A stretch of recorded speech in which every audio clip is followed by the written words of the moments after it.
And Robin, you've done a great job just fitting in, starting conversation with everybody. But I wanted to do a quick introduction, and then I'll start off with a few questions for you and then open it up to the group.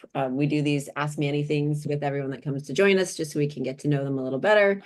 You can kind of understand what kind of questions we have. So I had the benefit of shadowing Robin's crew last year for a bunch of games. They invited me into their Zoom meetings. Robin was super duper accommodating and helpful. And I learned a ton from him. So I'm excited to have him here tonight. Robin, just first question, like how long have you been officiating and how long have you been a crew chief? 39 years. Is it 26, Dave, for White Hat? How would I know that? Well, you're like a year or two behind me. What are you at? I'm at 24. Okay, then I'm 25 or 26. Okay. Yeah, one of those two. After a while, you just ignore it. He's probably 26. Yeah. Okay. Oh, I think we're all in awe when we hear those numbers, because I like to call us little baby refs, because we're we are babies. And I've been doing it longer than some of you guys been alive. Not all of us. Not all of us. Yeah. Next question, just any thoughts on our second year class? I know you've worked with some of us. You obviously interacted with me a lot last year, but any thoughts for the group before we kind of jump in?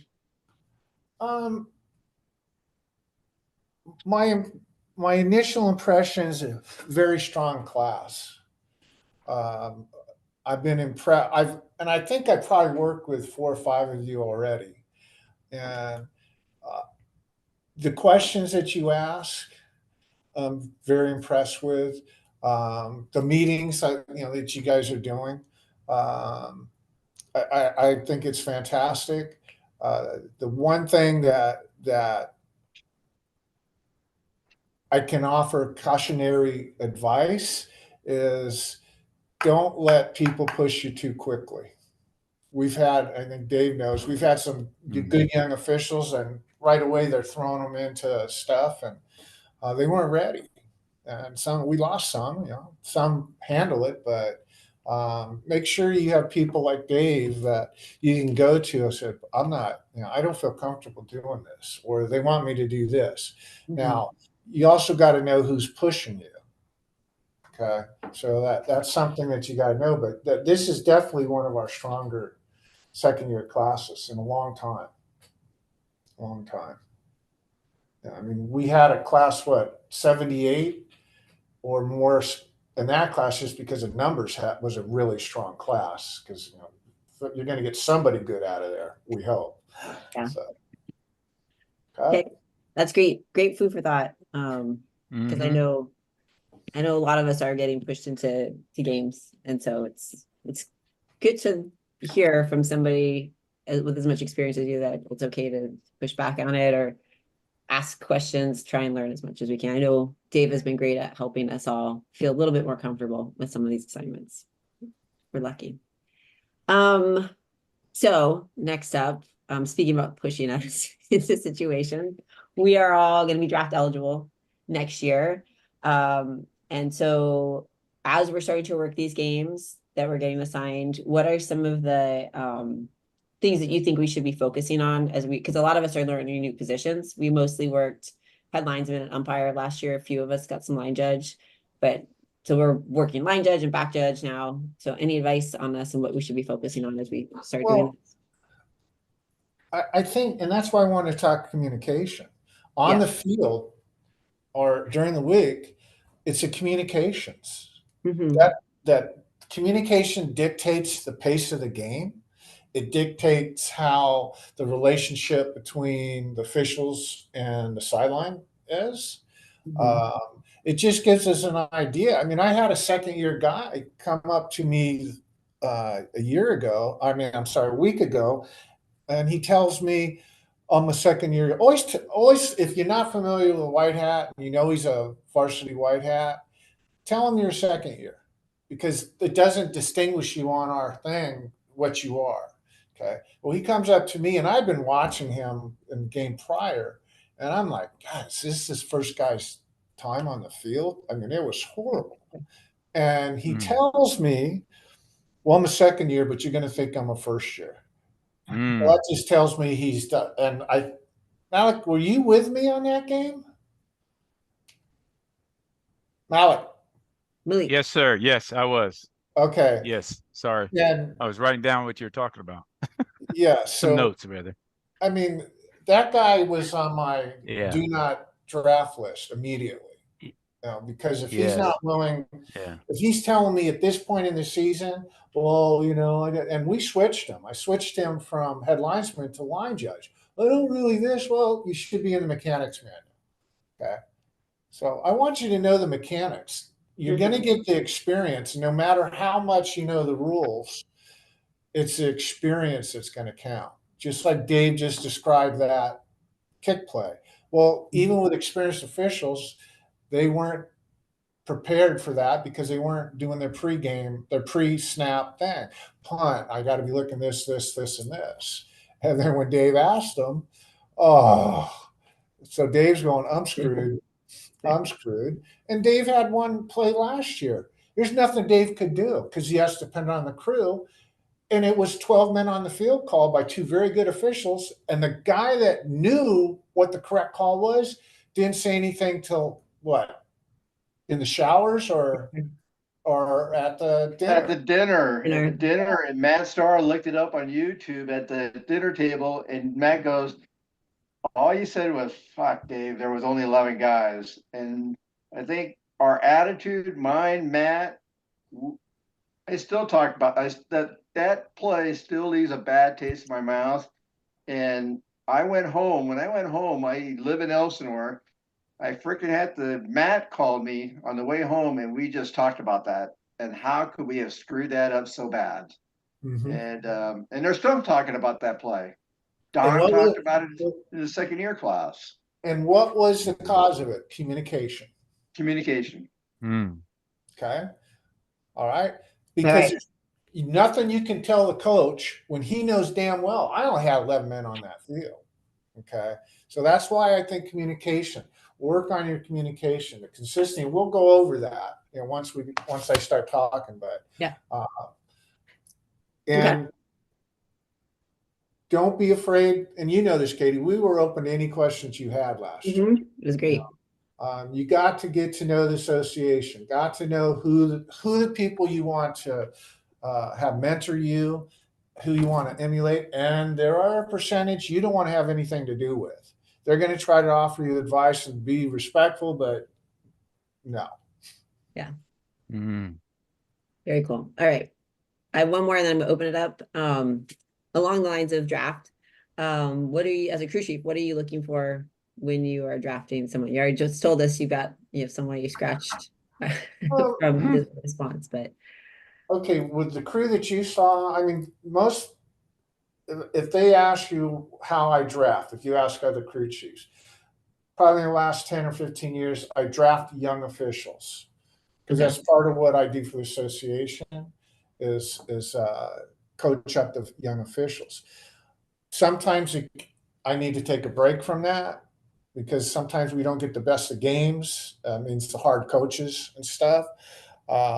So last year I drafted what I did. I drafted Dave Collins, probably one of the top flanks in the association. Steve Coover, he was a reclamation project, and Kevin Fuller. But what I'm looking for is people like a lot of the second year have shown. You want to learn. You want to be a better official. I'm not going to get excuses when we talk. We'll talk. What was your perspective? Okay.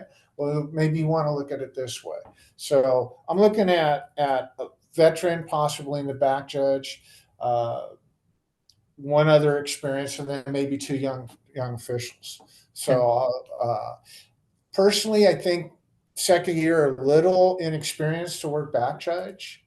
I'd have to see you work. But there's a lot happening there, hence the kick catch interference that they didn't call, and stuff like that. So, and I want my back judge, to be honest with you, there's two teams on the field. I don't know if you know that, us officials. Okay?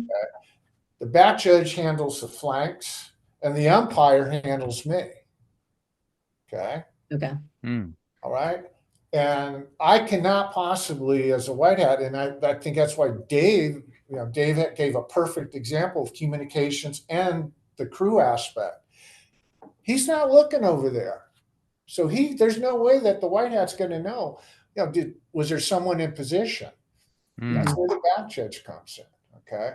So that's why I wanted a veteran there, or someone I feel, or a veteran that he's dealing with that can help him out.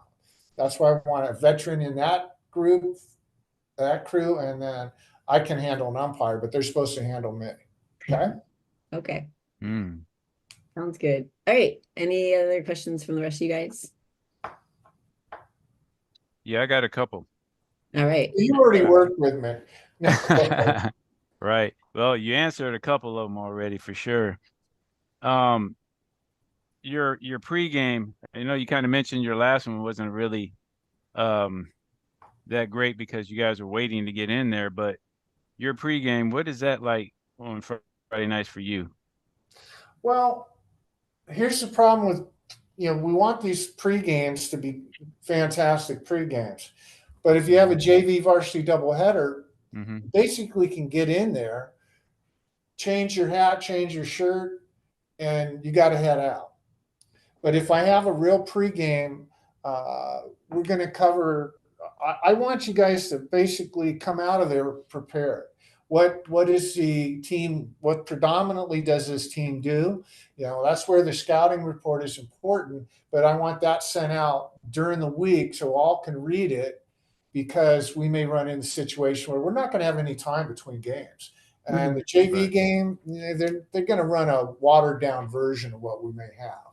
Okay, so I want the focus on what the crew is. I always tell my crews at the beginning of the year, we've got 10 games, right? Yeah. Before playoffs. We've got 10 stairs to climb then. Expectations are different on the first stair because that's the first game. We're all getting to know each other. Okay, so my expectations this week, the third stair, were much higher. Yeah. Okay. So I tell them, I set the goals. Mechanics is always the first one. Mechanics and communication the first week. Okay. So we can get a feel for each other. Okay. Right. And we add something the next week. Now, this coming up week, I'm going to have one of the more veteran officials start, okay, what are our goals going to be next week? Okay. So as a crew, you need to be looking at, and as a member of the crew, you will set goals, but it may not be till the 6th or 7th or 8th week. But you got to look at how the crew is working together and what you feel were shortcomings, because your opinion matters. You have a different perspective than I do. And I'm like, I may think that, hey, I'm doing a great job. No one's, well, it's not the emperor, doesn't have clothes kind of thing. It's tell me where I'm falling short. Okay. And one thing I like to do, I always like, the last thing I like to do when I go out is I'm going to give the crew an example of something. And it could be, and I'm going to talk to you like a coach would. And I'm going to make you each answer immediately, because how long do you have to call a foul on the field? Seconds. You already passed seconds. the time. Yeah, right there. Yeah, seconds. It's immediate. So if I can get your mind already thinking about, we have onside kick, touched by this, then I said, you tell them, what are you going to tell the coach, or what's the foul? Then I'm going to come back to you with what a coach will tell you. Well, that's legal because you did this or this, and I'll say, and because it's the crew chief telling you, then you start questioning yourselves. Okay. And I don't want you to question yourself. You know the rules, but the pressure of the situation was what got to you. And I don't want that to happen on the field. So you're going to walk out with the final thing already with a play and stick to your guns. Okay. So that's a good question. Yeah. They, in my first varsity game, Jason Whitler, I think it is. He was Uh-huh. my white hat, and he did that as well. He had his pregame written out for us, and then he gave us each a question to bring back to the meeting, and it was helpful, and everything that we talked about basically happened in that game. Well, I don't want to So brag, but Jason yeah. was on my crew at one time. So, Jacob, Oh, okay. Jacob, make sure we get the Yeah, right name. Jacob. Sorry, Jacob, Jacob. yeah, Sorry. Yeah, that's all right. yeah. He was good. But one Okay. thing you're not going to get, I'm not Uh, writing shit down. right. Okay. You're not going to get a written thing. No. My next question is, what was your process learning multiple positions, and also when did the game start slowing down for you, or does it even Well, slow down? okay, I'm dating myself into Dave's era when he Mm, started. But we only had four-man mechanics back then. wow. So Yeah. it wasn't that you didn't have to worry about the back judge or anything like that, and definitely not referee. Yeah, so there's three positions you're going to work. So the flanks are very similar. It's just you got to learn the responsibility of the difference for both of them. Personally, Right. I prefer working head linesman because you're doing something every down. But it's just by default. That's one of the things I picked them up in my fifth year. We brought in we started with a 5-man crew. So I have never worked a varsity game where I was a line judge. I was either referee, head linesman, or back judge. So Okay. majority of the time outside of referee, I was a back judge. So, and that position has changed huge. I mean, the way we work back judge prior to now, you wouldn't recognize it. We were ball chasers, right, Dave? I mean, go get the ball, go get the ball. And then finally we realized, why are we doing that? So, but Yeah. always go into the manual, the mechanics Hmm. manual, and take a look. Did I work it that way? And don't be afraid to contact someone like Dave, myself, Don Carey. I sent stuff to Don saying, hey, look at this kid. Wow. And I said, give me some recommendations for him or I'll have him call you. And Don will say, have him call me. You're right. He looks good. Okay. Mm-hmm. Okay. Thank you. Welcome. Any other questions? Anybody? And Robin, All right. I'm not that old. I came in with 5-man mechanics Oh, you did. Okay. Well, then, varsity. So yeah, I never did a varsity game with 4 guys. okay. At least not on purpose. Well, okay.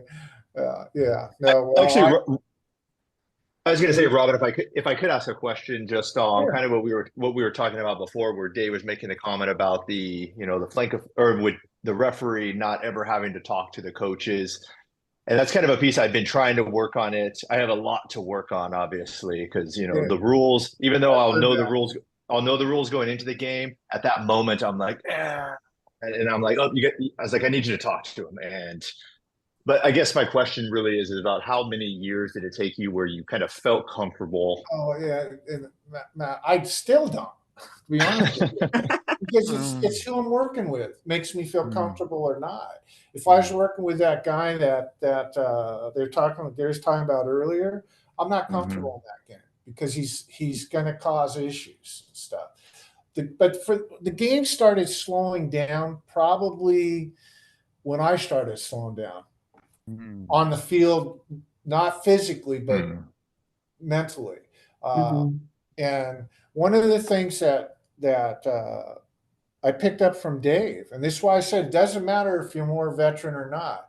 Listen to what people are saying. And Dave was famous for telling his crews, okay, slow down.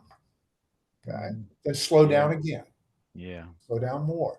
And that's what slows the game down for you.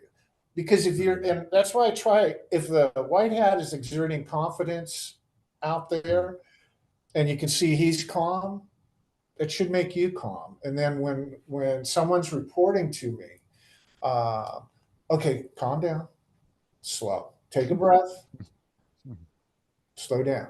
Okay. And like you know, when we have a rookie white hat at the Pop Warner, I'm just listening to what they're saying, and then I'll ask questions about, well, what did we have this? We have that. You know, report what you got, and then I want you to realize how you process that, and that'll help you slow it down. Processing will help you slow it down. Okay. You know the rules, you know the fundamentals of officiating. So if you tell me A, well, that means B can't happen. So we must have the enforcement must be C. Okay. So don't worry about it slowing down. It'll happen. It will happen. Okay. And if for everybody, it's different. Some people, it never slows down, and they have issues. Okay. Yeah. Thank you. Hey, Robin, Yes. did you also, I think we talked about college ref as well, refereeing? You've done that? Did I work college referee? Yeah. No, they have standards. They wouldn't take me. No, years ago, and I don't know if Dave was involved in this, but we only officiated San Diego County. Okay. JCs in the county. And when we lost a couple programs, that's when San Diego County joined the Southern California, whatever. But I was in just the county, and I was low man on totem pole. That means I wasn't getting anything unless there was just not enough officials. So I decided, and I was asked at that time by the Pop Warner signers if I would work Pop Warner and help develop the younger officials. So that's what I did, because I was just not getting enough college games to enjoy it. And I didn't enjoy it that much either, because the game was so much faster than what I was accustomed to, and doing it once a month, it just wasn't good. And the rules were so freaking different. It's like, oh my. I know how you guys feel when you're trying, you first stepped on a varsity field as a new official. Same way with college was that way. But now we have similar mechanics, and we stress everything. It's a totally different animal today than it was when I started. Okay. Nice. Right on. Thank you. Sure. Any other questions? I got one right here. This is Muhammad speaking. I'm Muhammad. I've worked with you several times. Oh, yeah, absolutely. First of all, how does it feel to have the greatest mustache in the association? I don't know why I get that. I got coaches come up. I like your mustache. I don't know. That's unusual, but okay. Yeah, great. Real question is regarding scouting opponents, right? So what exactly are you looking for? What are you noting down? And what are you paying attention for the upcoming games? I want the basics. I want to know if are they predominantly a run team, a pass team, what the record is because if they're 0 whatever, then who have they played? Because if they played all the superstars and they're playing someone now that's about the same record and stuff. So I just want to know how competitive the game is. If there's ever, I also want to know, and Dave and I have talked in the past about this, if I have something weird that happens in the game, it's my duty to call the crew chief that's going to have the next game. So I want to know, I want to try to find out, and that's what my person who does the scouting needs to do. Call the prior crew or the last two crews. Was there anything you need to know? Because coaches are going to tell you, we did it last week. But what they're not telling you is we got flagged for it, but yeah, you did it last week. So it's just like that Arizona thing that Dave was talking about. Yeah, they did in Arizona, but they were flagged for it. Well, okay. Coaches, for somehow, the truth evades them when they step on the field. But in the scouting report, it's mostly what are the teams, anything special, but the real stuff would come from our fellow crews telling us, hey, we had problems with it. I had Poway 2 weeks ago, and I talked with a couple of officials who had Poway, and they said it's going to be a challenge with their sideline. So I knew going in, okay, that's what it was going to be, and boy, were they right. So that's the kind of stuff that tells us how to work the game, because the numbers, if I have Lincoln playing San Diego, it's going to be a blowout. So the numbers and win-loss records are going to be meaningless. But just tell me, what are they predominantly? A run team, a pass team, and anything that specialties that we need to worry about. Okay, you can give us too much. I've seen some of the scouting reports. Is like, good God, you lost me on the 5th page. Wow. Okay. Anything else, Mohammed? Sorry, I had to unmute myself. Nope. You answered it. Okay. Fantastic. Well, I guess in addition to that, how far back do you go? Do you go just 1, 2, 3 games maybe? Tops? It depends. I mean, if I hear it's been a problem child, so to speak, I want to go from as back as many crew chiefs as I can. Hey, Dave, you had so and so? Yeah. What do I need to be aware of? And they don't change. I mean, if a coach is a jerk in the first game, he's still probably going to be a jerk in the 5th game. Okay. But you got to find out why. I mean, we were talking about Rick Jackson.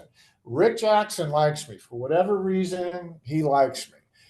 But Billy Bishop, who worked with Rick, Billy told me it's because you make sure your guys communicate with him.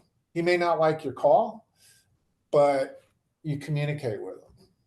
Again, the word communicate, or the communication is what's huge to him. Okay? Thank you. Thanks, Robin. You're welcome. Okay. Anything else? Any other questions, you guys? Don't be shy.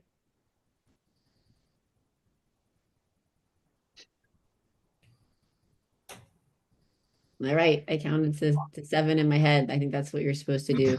People time to ask questions. So with that, we're gonna flip it over to a topic we've been hinting at many, like throughout this entire conversation tonight, is around communication. So Robin, I know in the email I sent you, I asked if you had like best practices about communicating on the field. You wanted to talk about communication across between officials, with coaches, with players, etc. So okay, well let's start with during the week. Okay. Okay. The first thing you need to communicate during the week, every week, is your status. And you need to update your status because it's a form of communication with your white hat and with the arbiter, Tom. Okay. If you pick up a game and you don't tell your white hat that, hey, I picked up the game, so I'll be coming from so-and-so, we're going to be looking at our watches. Where in the hell is Katie? But if we know you're at the game, we may have to start with a 4-man or tell the coach we're going to have to push back. Okay. So that's hugely important. Bring up any issues that you may have. And when I'm talking about issues, it could be something as simple as, hey, my niece goes to this school, or I have some connection to this school. Okay. Then let the white hat decide whether or not we do have a problem with that. Okay. Although that should be taken care of on your eligibility at the time, but that's again the communication. Always acknowledge emails, texts. You won't get a text from me, but emails, texts, or however you communicate, phone call. Okay. Because if you're not acknowledging it, how do I know you got it? All right. I have a question on that one. Okay. I typically do reach out to my white hat every week just kind of like, hey, this is who I am. This is what I'm working for you. This is my goals for the week. A couple times have not gotten anything back. Do I just figure, and I've usually figured like, okay, they're busy, they don't have anything. Should I be expecting it back from the White Hat as well? Or is You it, should, if you communicate with anybody in the association, you should expect a reply. okay. All right. Okay. And if you're not, and it is a normal varsity White Hat, we need to know. That's part of our responsibility as a White Hat. That, and God, I hope I'm not one of those, but No, you've always responded really. You respond immediately. but no, in fairness, the problem I have with anytime someone's new that's assigned to the game, because I'm doing a lot of other things, Mhm. I like you to reach out and say, hey, I'm a first or I'm a second year or whatever. Yep. Let me know so then I can build my expectations from there. Okay. Yeah. Right. Okay, I interrupted you. Keep going. During the week. Pre-game, participate. If you're not participating, I'm going to question just how prepared are you for this game. And participation may be simple, asking a couple questions. Don't be afraid to ask questions. Don't be uncomfortable walking on the field. You should never be uncomfortable walking on the field if you're capable of having a pregame. Okay. Each crew chief wants you to work a little different, and that's okay. Find out how they want you to work. But it is essential. And part of the communication is being able to focus. And I like last year, I went and watched Dave's pregame for the Carlsbad Granite Hills. And everybody was there early, dressed, and the pregame started when everybody's dressed. So are you focusing when you're trying to put your shoes on or, trying to get everything done? No, you're not. Okay. So you need to make sure you give enough time so that you can completely listen to the pregame and participate. You're not trying to multitask, because multitasking is a myth. Your brain is not capable of focusing on two different things. You finish one and do something else. Well, that's not multitasking. That's finishing one. Okay. So come, be ready to participate. Okay. Yep. All right. On field. Okay. When we come together, I want to know several things, and this helps us. You want to inform headlinesmen. You want to inform the whole crew, whether you're chain crew. We had two of the most embarrassing chain crews I've ever seen in a high school on Friday night, and it's their homecoming. It was embarrassing. Timer did not show up till 1 minute before. Okay, so we're all talking about this. The headlinesman said, that communication is telling us we really got to focus on knowing where we start the play from, because our box man would just start walking downfield. And the chains would follow him. And it's great. And then our one guy left at halftime. So Timer screwed up a couple times because he wasn't there. So we know that at that point we should be paying attention to time, but we know, okay, we got a guy that thinks he knows what he's doing, which means he doesn't. Okay. Who does the ball boys on a 5-man crew? Judge. The flanks. Back judge. Oh, I stumped you. Are there ball boys? Is my question. That's how the stump I have is. Are there really ball boys? It's the back judge. So we have ball boys. Okay. Then the instruction should be make sure they bring the ball out to. I do not like, and Katie, you know this. I don't like touching the ball. Right.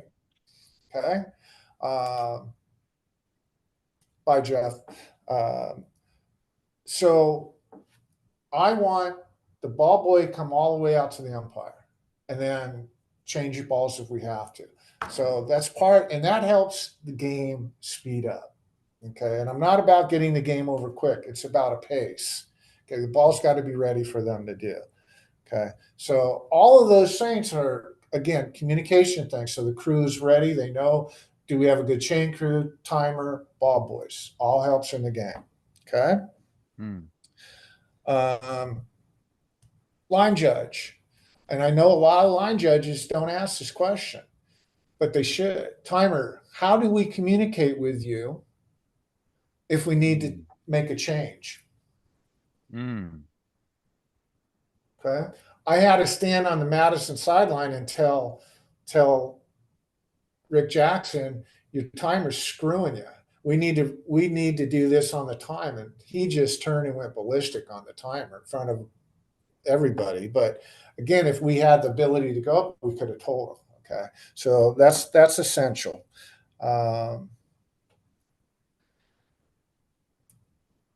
Flanks. Okay. So now we're heading to the kickoff. Katie, where were my flanks on a free kick? Or where were officials on the free kick? On the You free kick, remember?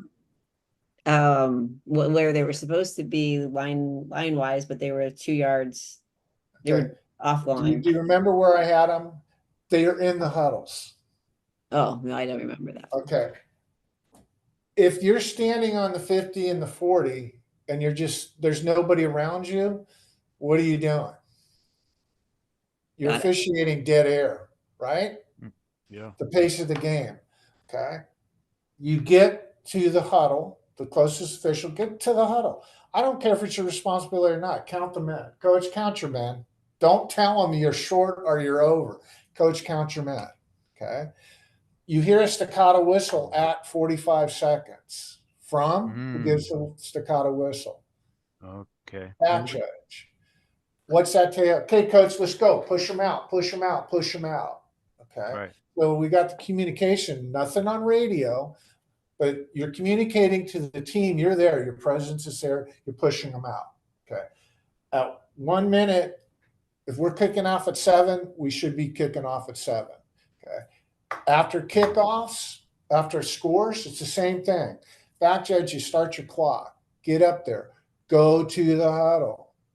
Push them out. 45 seconds, the staccato whistle, push them out. It all helps on the pace of the game. Okay. It doesn't matter whether we have a hurry up offense or we have one that takes almost 40 seconds every time. Our pace doesn't change. Okay. We do the same thing. The same thing. Okay. Once the play starts, I need to know whether or not the play is in or out, because I may be with the quarterback or there may be something that's happening, so my attention's there. So when I turn, I need to know, and you need to, and we know what's the signal for out of bounds. We're not stopping. Exactly. Okay. Or you're winded. Okay. Umpire. You work the referee. My umpire should be putting the ball down. You're winding. Okay. And if my back's to the clock, he should be telling me it's hot. Okay. Friday night, my flank didn't signal. I had to ask him, were we in or out? He said, I think I stopped the clock. I said, well, the clock's still going. I didn't see a signal. And he did not signal.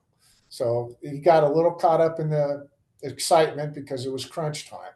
That's where it should have slowed down for him, but it didn't. Okay. So that's hugely important. You've heard the term headlinesman sets the stakes. Who works the stakes? The chains. Who works the chains? Line judge, right? Because he's the one who has the best view. Okay. So as a white hat, I want my head linesman free of his spot as soon as possible. So that means the umpire or the line judge is going to signal to him, I have your spot. Not on the radio, but signal, I have your spot. That releases it, and he or she should be looking at me and I'm signaling. Go, first down. Okay. And then I'm getting from my either umpire, back judge, wind or no wind, because it's going boom and then I'm winding. I don't even fall out of my first down sign. It starts from the first down sign I'm winding. Okay. Mhm. Pace of the game. That's the pace of the game. But it's all nonverbal. Okay. Who's going to tell us whether it's a first down or not? Line judge. Line judge. Line judge. Okay. Because he has the best view. Okay. And how's he going to tell the crew it's a first down? Little arrow. Yeah, with his voice and with the First thing he's going to do is stop the clock. That's telling me Oh, yeah. he's Oh, yeah. got something, right? Right. Stop the right. clock and then whatever. Point. I had Paul Kalatowski, and he has such a projecting voice. He stopped the clock, first down, and everybody heard. It was great. Okay. But again, umpire and line judge are releasing the HL. Get there and get set up. Okay. Why? I'll ask this question quickly, and Katie, don't answer it because you followed the crew last year. Why do we care about the tape on the chains? To know Or if it, potential 5 down penalty penalty will get enforcement? first down. Okay. How many of you signal that it's short or behind? That's head linesman's job to give us a head of tape, behind the tape, long 5, short 5 call with the jazz hands. Okay. What's the signal for that? We do the jazz hands at the Like hips. this? Yeah, Jazz. Are you doing that? Head linesman is. yeah. I'm asking you guys, if you've worked head linesman, are you remembering to do that? Oh yeah. Not every all the time. Okay. Mm. The importance of that is my umpire should be looking at the head linesman. The head linesman should be saying, we're past the tape. And he should be looking at me saying, 5 will get you 1. Mhm. Mm. Okay. Now on that one, do you just want it when we're in the middle, like near where it's questionable? Like if we're 2 yards into the 10. I can tell if it's short if it's second and 6, I can see that. I want it within half yard. Okay. Because sometimes I can't see within half yard. And here's what happens. The flank HL told the umpire, hey, we're just touching the tape. We're going to have a first down. Okay. Defense jumped offside or encroached. We went up 5 yards, signaled. I was whining. Coach burned a timeout. He wanted a measurement. I said, well, I'm not giving you a measurement, coach. The flank should have turned to him and at that time told him, coach, the tape, blah, blah, blah, and explain it to him, but he did. And that's where a flank's communication to the coach is vitally important. Okay. So he wanted to talk to me. And I said, okay. And the flank did tell him, you got to call a timeout, talk to the white hat. So I explained, coach, but I requested, do we have to honor a request for measurement? No. Okay. And in this case, it was, hey, we start on the 20, we hit the 30, I'm not measuring. He used to have short chains. So they knew if they had requested a measurement, even on 10 yards, it would show. And we knew that trick. So, went away from there. All right. Well, head linesman, are you looking at the white hat for their counts for kick plays? Any of those? Okay. Why are you looking at the white hat for counts? They're counting with us. What's Yeah. that? Aren't they Head counting linesman with counts us? with the referee. Yeah. Why would you want to look at and acknowledge that there's 11 players? It's part of our pre-snap mechanic where we count 11 on the return team because we don't want the kick to go off if the return team has less than 10 or more than, best. Let's say scrimmage kick, not free kick. Oh. Scrimmage kick, not free kick. Because that's the difference between killing a play early and a 5-yard penalty and illegal participation and a bigger penalty. Okay. That's part of it. Who has responsibility on 5-man for the line of scrimmage? On a scrimmage kick, that is just the head linesman because line judge is off. On a Okay. You have a 6'7" tackle, 5'8" guard. Are you going to see that 5'8" guard? Probably not. Okay, so if I give you 11, I give you the 11, you acknowledge me. All you have to do is count the backfield. You don't have to count the line of scrimmage. It makes it easier for you to verify, because with 11, I just have to have 4 in the backfield. That's it. Now, if I punch down and you don't have, I have 10 or less, well, you only need 5, but if you have 4 in the backfield, you're good to go, right? So it's just a little trick to help you. And before, I'm working on my HL. I love him dearly, and he improves every week. But I can't get him to look at me on long plays, and that's annoying because if he's moving and there's a flag, now we got to figure out where the chains were and everything else. So if I move him early, that's on me if he's looked at me. But if he hasn't looked at me, it's on him. Okay. Sorry, excuse me, Robin. So that's on scrimmage kicks, right? On any play. Even on free kick? Well, no, on any play that it's a long play. Free kicks are different because we got different. Yes. Okay. But on any play where it's a long play, you need to look at your ref. Yes, He's supposed to, and I don't necessarily look at you because I'm scanning the field, but I'll be pointing at you while I'm going downfield. Okay. Okay. Yep. All right. Katie, how often did my crew daisy chain a ball in last year? Every time. Never.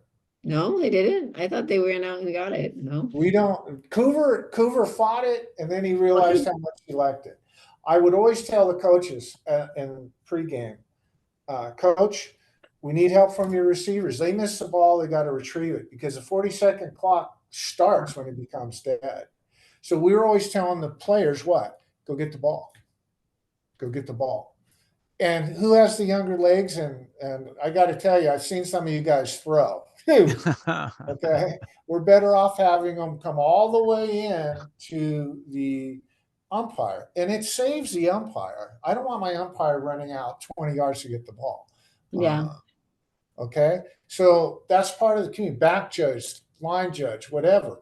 Tell them. And if you want to get my dander up, start touching the ball as one of my officials.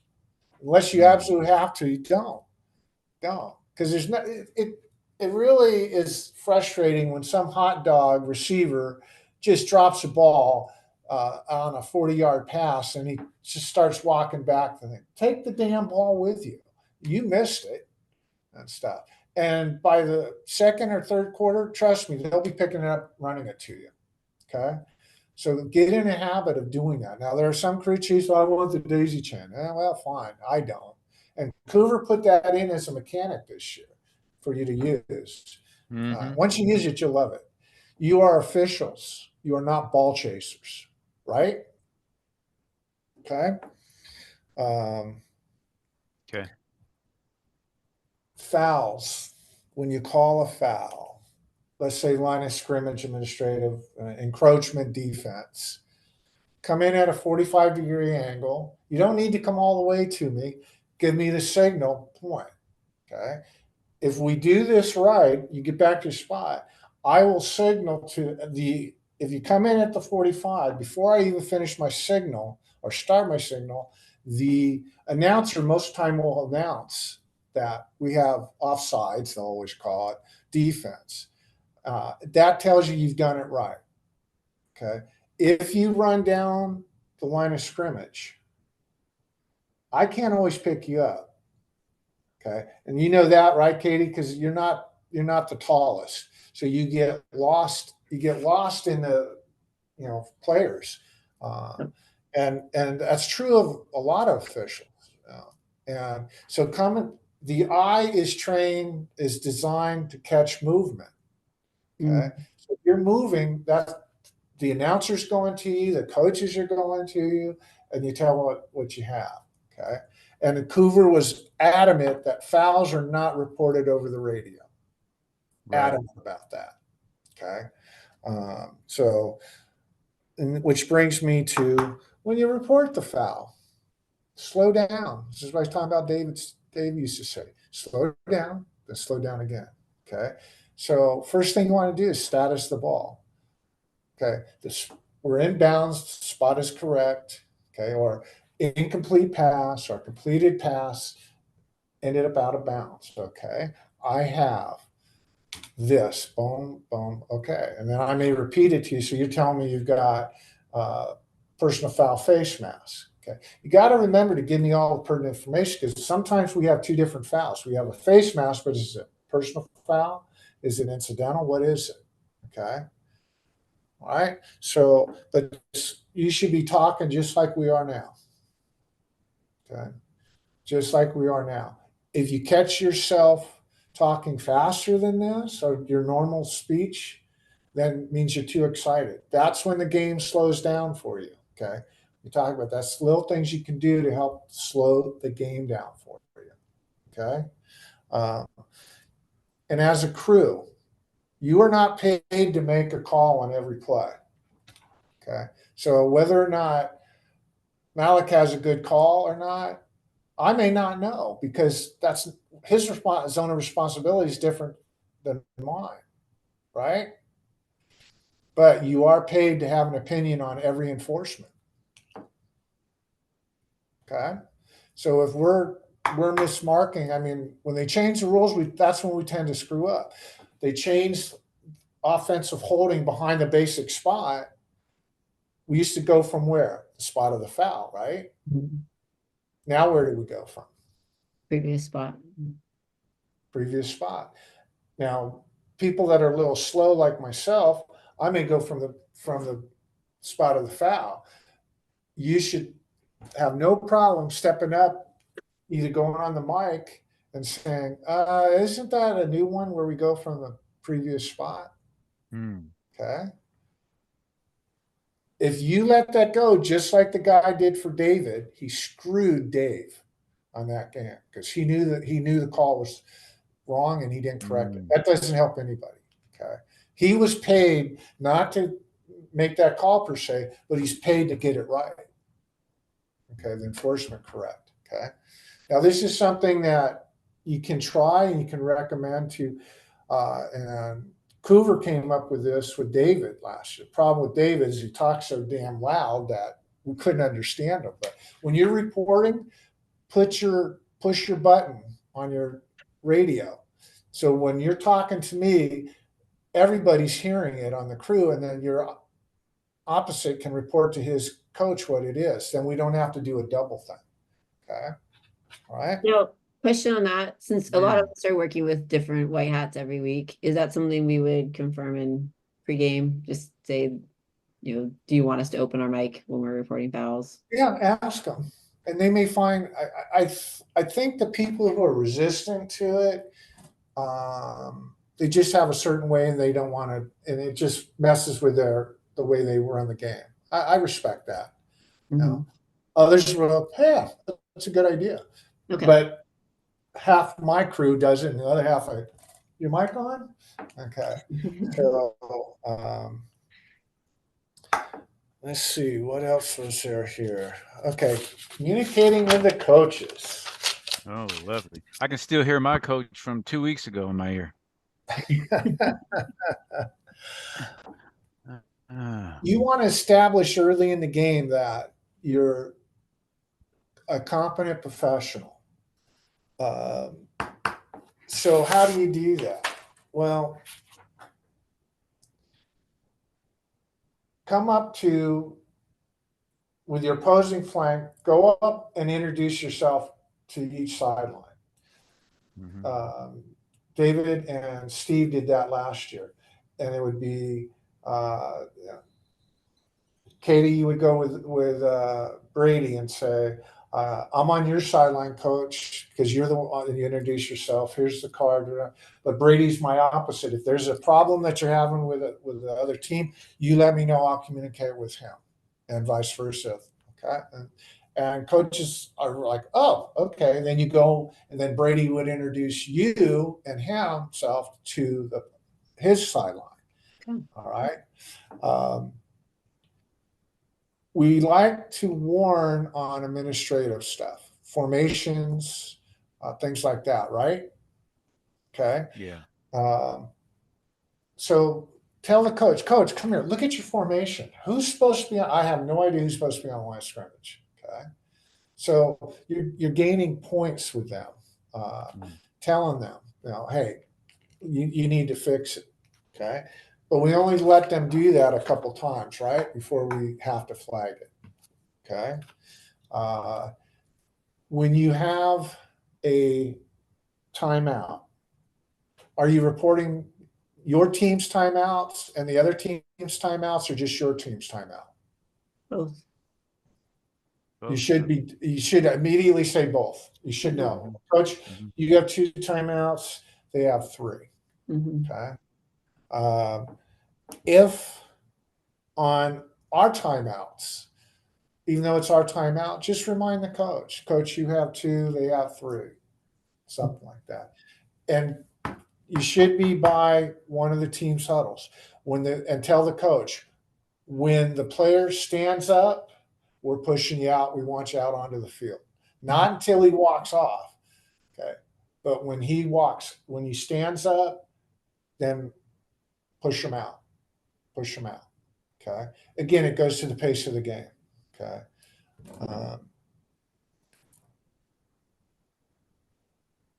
There's as much problems with improper communication. Well, what do I mean with improper communication? Okay. When you are warning a coach about stuff and you do not, there's no consequences. Coach, look at that. Da, da, da, da. Okay. You're wasting your breath. Okay. Because if you haven't flagged it in the first quarter or the second quarter, how are you going to flag it in the third or fourth? Right. Okay? You're communicating, but are you efficiently communicating? No, not at all. It's just as bad if you flag for a formation and you've not given them a chance to correct it. Okay. And I had this in a game the other week where flag came out. Okay, what do you got? I said, well, I got had illegal formation. It's like, okay.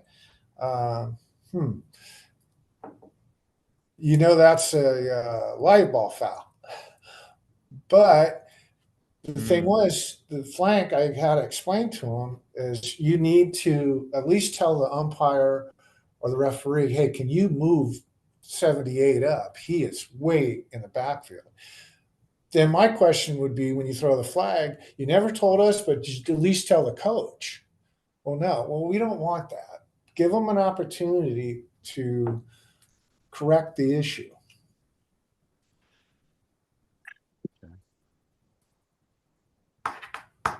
When you just O2O that, right? To the back judge? You can. Definitely. Yeah, you can say, hey, a lot of times on that, it'll be, hey, Robin, can you move up to this, or, whoever's your umpire, can you move them up? Okay. I mean, umpire, sorry. Yeah. So that's the appropriate time to use it. Okay. The radios. That way you're communicating that. But when you run into, if you run into a player, coach, or spectator that's in the box on the sideline, how do you report that to the white hat? You throw your flag for sideline interference. And then when you say sideline interference, I ran into the coach. Is there only 2 people participating here? Come on, second year. What is the foul? What is the foul? Sideline interference, Sideline interference. 15-yard penalty, Why is it a 15-yard penalty? because it's an unsportsmanlike against the head coach. What makes it an unsportsmanlike? You've given them a warning and asked them to step back already multiple times, and they are refusing to do so. Okay. Okay. This is the first time it's happened. So what's the foul? Warning. Well, if No, you run into them, them. it's still a sideline interference. There's no warning for running into somebody. Exactly. No, so that part, yeah. Okay. That's where you communication. When you come to me and tell me I need a sideline warning, they're in the way. Well, what the hell does that mean? Right. Okay. I need to know what happened. Okay. I said, during the play, I ran into someone on the sideline. Okay. We got an unsportsman foul. We're going back 15. Coach, boom. Okay. There is no warning. And I had that Friday night. And the coach said, well, where's my warning? You don't get a warning. That's a safety issue. And then when we ran it, my guy ran into a photographer in the box and we threw a flag, the coach came and said, well, he's a high school kid. Come on. Well, Really? coach, the next one you're gone. So you better control these high school ones. So it just, you got to make sure that the white hat knows the full thing. Again, it goes to the reporting. Just telling me I have this or I have that. You got to do better than that. All right. Okay. Again, it's all, and when it's a crucial play, you want a good description. Why wasn't that a personal foul face mask? He slid across the thing. Coach is going to want to know because in their mind, anything against their players 15 yards. But you got to know why and what you saw and reported accurately. Okay.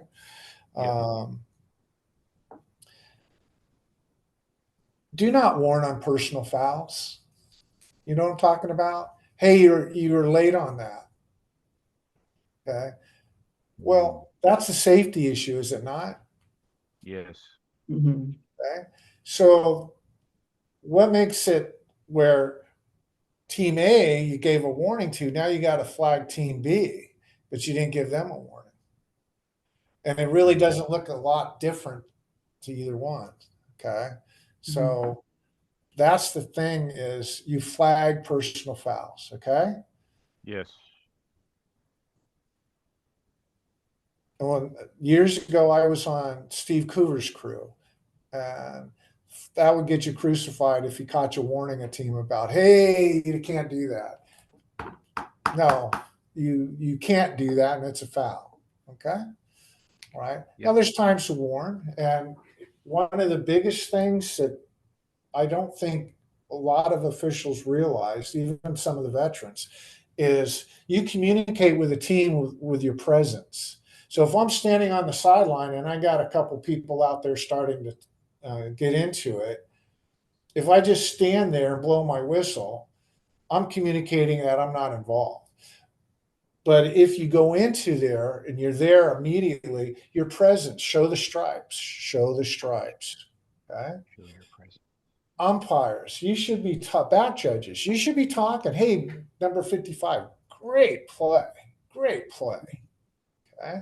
And it tells them two things. You're acknowledging him, but you're also watching him. Okay. Back judge, you can go up there, hey, good job avoiding that hit. I thought you're going to hit him. Well, again, you're praising him, but you're acknowledging, hey, I am watching you. All right. George Schutte, you've all heard his name. He used to talk about licking the ear of somebody. Okay. And you'll find out real quick on some of these, the superstar may not be the team leader. It could be another kid. That kid will take care of business. Okay. So you get in with them. You're talking to the kids all the time. I mean, that's important. Building that rapport. Again, everything here is what? Communications. Yep. It helps the pace of the game. Okay, if you communicate. And what happens, and Coover's right. I used to do one game without radios. Why? Because I felt the crew's getting too confident in the use of the radios and overusing it. Okay. Well, on our game Friday night, I couldn't hear my crew. Something went wrong with them. They could hear me, but I couldn't hear them. And my back judge had no communication at all. His died like 3 minutes into the game. Okay. So if you know your signals and your communications, nonverbal, it doesn't matter. You're going to go into that game still doing what you need to do on stuff. It doesn't affect you one bit. You can tell when crews overuse the radio. When they can't use the radio, it shows. Okay? Right. So any questions? That's it. That's it. Yeah. That's good. Yeah. I do have one thing for you. You cannot control who drafts you. Okay? The draft, I mean, I know you haven't been to the draft, but I got guys coming up to me all the time about, why don't you draft me? And sometimes the answer they wouldn't like, but you're just at the mercy of where you draft. Yeah. Because if I'm drafting number 1, I'm not drafting again until what is it, 60 something? So there's a lot of people that are being taken in that time. Okay. Mm. So understand that as much as I may want to work with you, if you're not available, I can't take you and stuff. Okay. So you can't control that, but you control how you learn. You may end up on a bad crew. There's probably 10 crews you wouldn't want to be on, but you may end up on one of them. Okay. Use the resources you're developing. Call your mentors or people that you trust and hey, this happened and stuff. And a lot of times when I get those calls, I know the person's not on a crew that they really are getting a lot out of. Okay. That happens.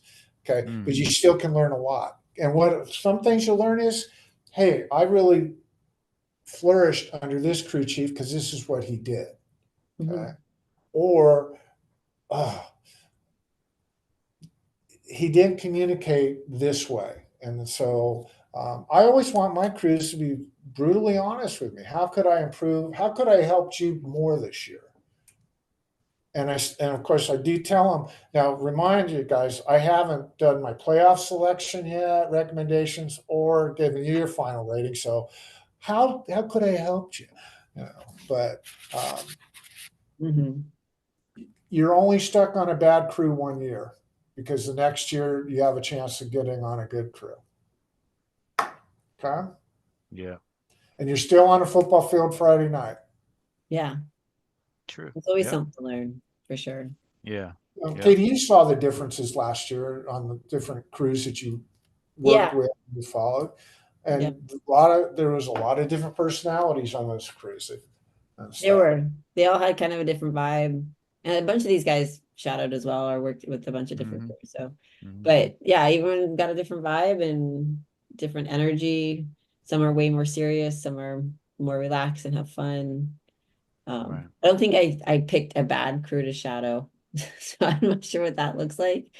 I'm sure I'll know when I end up in it, but yeah, it's interesting. I do have a question about the bad crew. So we get in a crew which is a quote unquote bad crew. This group is a bit of go-getters. Like we all try and do as much as we can to help a situation. So are there things that we are frowned upon as far as like trying to like make the group more cohesive or make it more, or do you mean like the bad crews are just guys that we're just not going to learn anything from? And so a bad crew would be a crew that you're not being developed on. I mean, the crew chief is not developing you. They could be more detrimental the way they're not encouraging.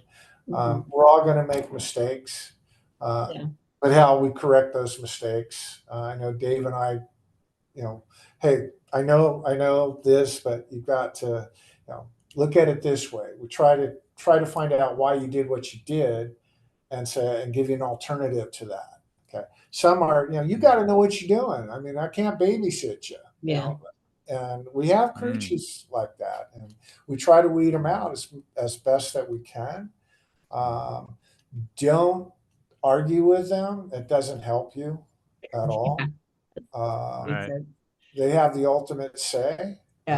you know, and a crew chief does not have authority. Do you know that? Are you aware of that?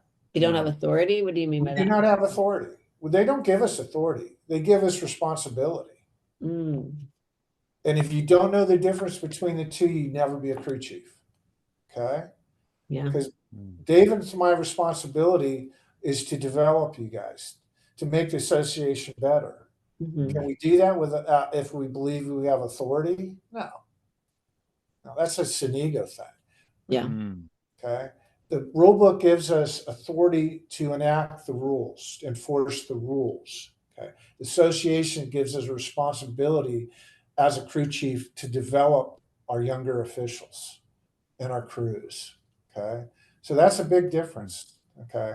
You know, and you can tell when you got an official out there that's drunk with power. Hmm. Wow. I mean, they're miserable to work with and they cause you nothing but trouble. Yep. Okay. Yeah. Quick So follow up on that. So I know a lot of us are kind of disappointed with the amount of feedback we get. Is there any suggestions on how to get more feedback from the white hats we're working with? more feedback from what? Like Or white from hats. our white hats or from the crews that we're working with. Like I know I got like a Yeah, I mean, two-sentence piece of feedback. I Asked for love feedback. I love John I love John Sima to death, Uh-huh. but if you ever hear somebody say, "When are we going to get that?" in a meeting, and they say, "I'm working on it," that was John Sima because he was pissed. So you know, send out a thing to him. Hey, do you have any, you know, things like criticisms or whatever that I advice? If you don't get a response, well, that's like Katie, you didn't get a response from your crew chief. That's going to happen, unfortunately. Yeah. Then if you have video, then send it to Dave, send it to me, send it to somebody that you know will eventually respond to you and stuff. Okay. We don't, you know, I respect Steve a lot because he gives us a lot of information and tools to use, but it's intimidating to some of the crew chiefs because they think I got to use everything. And I've schooled several young crew chiefs. Steve is not asking you to use every arrow in the quiver. He's providing you with the arrows. If you need this type of arrow, here it is. Use it. But he's not expecting, because, you know, Steve's retired and he knows he has a lot more time than some of us. Dave has a lot more time than some of us. But some of the guys, the younger guys, they're working the 40 some hours a week. Yeah. And they don't have as much time to devote to some things. So, you know, please understand that. You know, your crew chief is human. They may think they walk on water, but they sink like everybody else. You know? Okay. So that's the thing to remember. I always remember you guys are human. Whoever I'm working with, my crew's human. I'm never going to belittle an official on the field. Never. They may tell, like, I may look at them like, really? But there's you accomplish nothing by an embarrassing official, and never lie to cover it up either. Yeah. Okay? That's worse. We own our mistakes. Okay. You know, Coover blew that inadvertent whistle in that La Costa Canyon Carlsbad game. And I could tell he was thinking of, I never felt worse for an official on the field than that. But we, you know, Steve said, we can't cover this up. And other guy said, well, who was trying? Like, not me. But have fun out there. If you're not having fun, you need to take a year off or you need to find something else. Okay. Because you work hard for Friday night, just like the players do. Yeah. Don't cheat them and don't cheat yourselves. Yeah. That was some good questions, Katie. I mean, last year, you know, for me, it was just like a deer in the headlight. I had no idea what I was doing out there. And then this year, I felt really blessed that we had this group here. And we really worked hard together. And Dave, you know, really, you know, he's our mentor. I like to call him Sensei, but he probably won't like that. but he's like, When he really when helped you us a start lot. bowing to me, I'll get pissed off. Yeah. But but I do, like you said, Robin, I'll send out clips to as many people as I can. I don't take it personal. It's very humbling Yeah. to, so I appreciate that. Well, you take a look at the videos that Cooper puts up. There's some damn good crews on those videos. They just make mistakes. Yeah. And Dave and I were instructors for a long time, and Dave would say it and I would say it. The people in there that were criticizing the crews, they were making the same mistakes themselves, but they're Yeah. acting like know-it-alls. Hey, Yeah. this is for all of us. Yeah. So I don't want to hear anything about the crew. How can we prevent that mechanically, rule-wise? Remember, we may see a foul, but maybe it's not the spirit that we're looking for and stuff. Okay, so I will tell this one thing about the second year. I worked with several of you guys last year. Mohammed, you were one of them that floored me.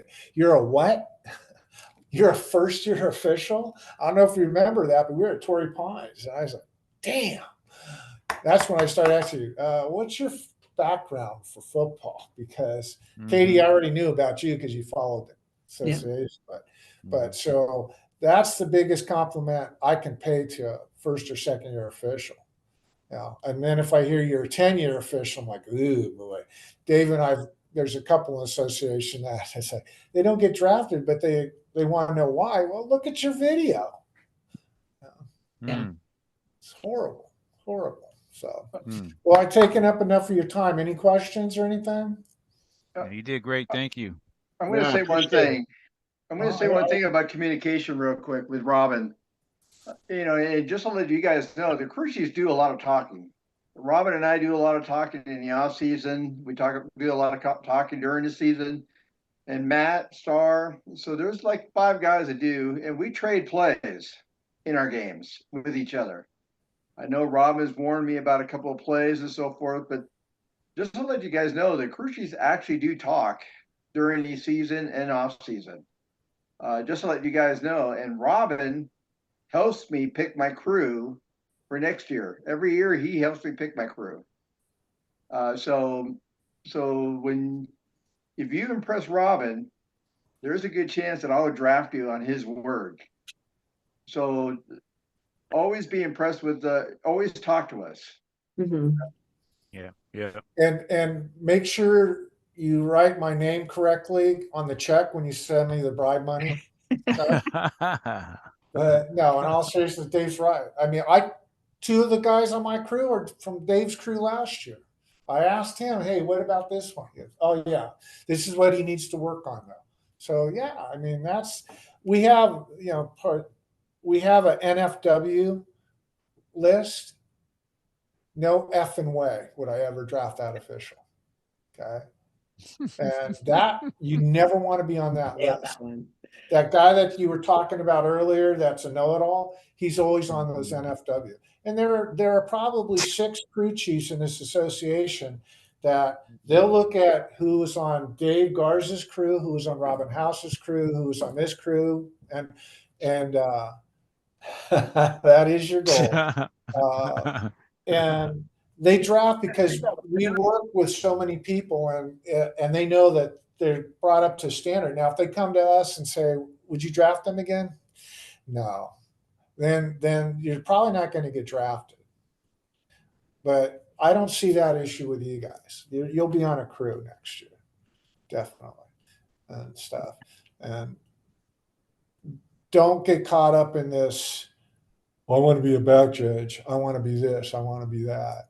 If I wasn't working, I can tell you, I mean, I don't have the legs for it, but if I wasn't working white hat, I'd want to work head linesman. I already told you that. Okay. So everyone wants to be a back judge. Everyone wants to be that. Well, why? If you're working, the most important people for communications are our flanks. You're talking to the head coach. Okay. And you don't know, a lot of you don't know John Freeman. John Freeman was one of our best white hats when he worked. I mean, he really controlled the game well. He's the one that started where he wasn't drafting his best official as a back judge. He's drafting him as a line judge because he wanted the most experienced person talking to Herb Meyer or all the legends, John Carroll or whoever the legends were. He didn't want some young person having to get eaten alive over on that flag. Okay.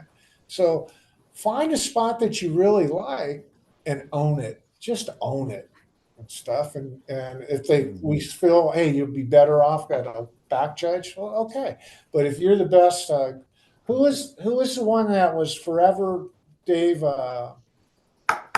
working as a headlinesman, and he was awesome. Went up into the college, but they switched him to umpire. Rob Gillenberg. Gillenberg. Did he not own the headlinesman Oh, position? he loved that position and hated it when the Division 1 or Division 3 wanted him to go umpire, and he just didn't like the umpire position. He loved the head linesman. Yeah. So yeah, just own the position. Just own it and stuff. But still know the other positions in case you need to fill in or something like that. Okay? Yeah. Cool. Awesome. Right on time. It's like you planned it. Thank you. Perfect. Thank you so much for joining us, Robin. It was great having you here. I love all the bits you gave us about. I took like pages and pages of notes. So did everything. Well, thank you for having me. I hope you learned something. I did. We But you don't did. want to Thank be on you. my crew. All right. All right. Take care. Thanks, everybody. Thanks for joining us. Thank Thank you, you. Robin. Bye-bye. Thank you. Thank you. Everybody. Bye.